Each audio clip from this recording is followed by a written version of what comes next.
Welcome back. కేంద్ర సంక్షేమ పథకాల పేర్లను మార్చితే ఊరుకునేది లేదన్నారు కేంద్ర మంత్రి బండి సంజయ్. పేర్లు మార్చాలనుకుంటే మాత్రం రాష్ట్ర ప్రభుత్వంపై ప్రమేయం లేకుండా కేంద్రమే నేరుగా ప్రజలకే అందిస్తుందన్నారు. అటు గద్దర్పై హాట్ కామెంట్స్ చేశారు. గద్దర్కు పద్మ అవార్డులను ఎలా ఇస్తామన్నారు. గద్దర్కు అవార్డు అస్సలు ఇవ్వబోమని స్పష్టం చేశారు కేంద్ర మంత్రి బండి సంజయ్. మేము ఎక్కడ సంక్షేమ పథకాలు ఆపం.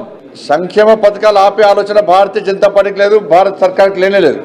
కానీ కేంద్ర ప్రభుత్వం యొక్క సంక్షేమ పథకాల పేరును మార్చే ప్రయత్నం చేస్తే మేము నేరుగా లబ్ధిదారులకు ఏ విధంగా ఇవ్వచ్చో దాని గురించి ఆలోచిస్తాం. కానీ కేంద్ర ప్రభుత్వం ద్వారా కేంద్ర ప్రభుత్వం యొక్క సంక్షేమ పథకాలకు మీ పేరు పెట్టుకుంటే మీకు ఇబ్బంది లేదు. కానీ పైన కేంద్ర ప్రభుత్వం యొక్క సంక్షేమ పథకం పేరు పెట్టాలా లేదా? నిధులు ఇచ్చేది భారత సర్కారు, కేంద్ర ప్రభుత్వము.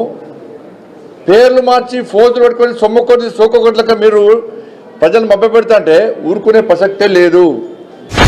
మరి ఇచ్చే యోచనలో ప్రభుత్వం లేదు. ఇద్దామన్నా ప్రభుత్వం దగ్గర పైసలు లేవు. ఉన్న పైసలు కాబట్టి ఢిల్లీలో కప్పం కడుతున్నారు, పొట్టు దోసుకుంటున్నారు. ఇది పెద్ద 14% సర్కార్. మళ్ళీ చెప్తున్నది, కుటుంబ సభ్యులను కూడా ఈ అవినీతిలో ఇన్వాల్వ్ చేస్తున్నారు.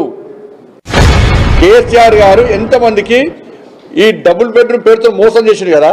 ప్రధానమంత్రి ఆవాస్ యోజన కింద ఇండ్లు ఇవ్వని మేమిస్తే ఒక్క రూమ్ కట్టిమంటే డబుల్ బెడ్రూమ్ పోటుగాడు డబుల్ బెడ్రూమ్ కట్టిస్తా ఒక్క రూమ్ సరిపోతుందా, అల్లుడు అంటే కాళ్ళు అత్త కనబడతాయట అని శాస్త్ర పిడకథలు చెప్పేం చేసిండు.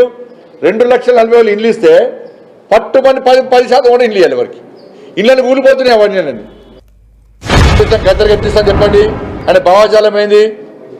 ఎంతమంది భారతీయ జనతా పార్టీ కార్యకర్తలను మర్డర్ చేసిన వ్యక్తులు ఆయన ఎట్టిస్తాం మేము? పక్కా అయ్యాం. మా కార్యకర్తలను చంపితే మా కార్యకర్తలు చంపిన కార్యకర్తలను పాటలు పాడిన వ్యక్తి గద్దర్. అనేక మంది పోలీసులను ఎన్కౌంటర్ చేసిన విషయంలో గద్దర్. ఎట్లిస్తాం?